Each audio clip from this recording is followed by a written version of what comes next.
My name is Shelby Smiley. I am a senior chemistry major and I'll be graduating in May this year.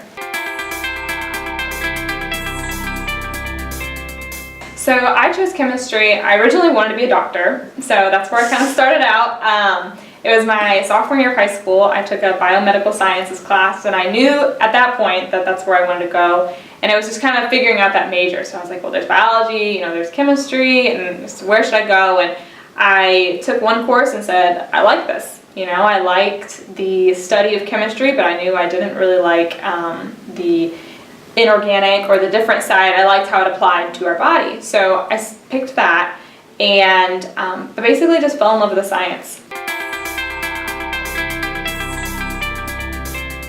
The connection I was able to get with professors. So, my first couple chemistry classes were very big. I didn't meet those professors as quickly, but once they started getting smaller, because there's not tons of chem majors, I was able to make those connections. And some of the things that you're going to see at bigger schools is that the research opportunities aren't going to come until later in your career.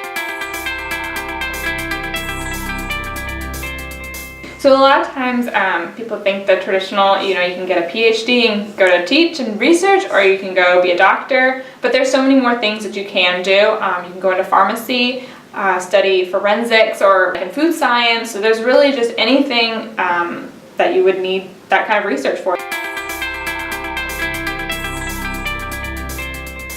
After my freshman year, I went to Savannah, Georgia, and I got a scholarship through the honors program and was able to go down there and research on the shingles virus. And right now I'm working on two different research projects. I am researching the drug Daraprim. So I don't know if you remember, there was a pharmaceutical company who had raised the prices of a drug. It was a touring pharmaceutical company. It was $13.50 a pill, and then all of a sudden it was like $600 a pill. And they did it just because. Well, I'm kind of redoing the synthesis, making it a little more classroom friendly.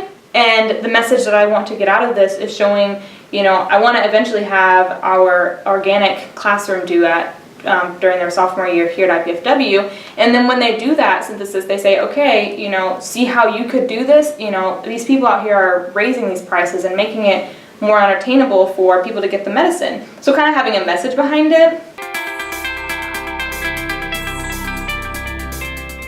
When you come in, I mentioned that I wanted to be a doctor, and my biggest advice is don't come into a chemistry major looking linearly to your future. Don't come in, accepting, that you're going to either get a PhD or you're going to be a doctor.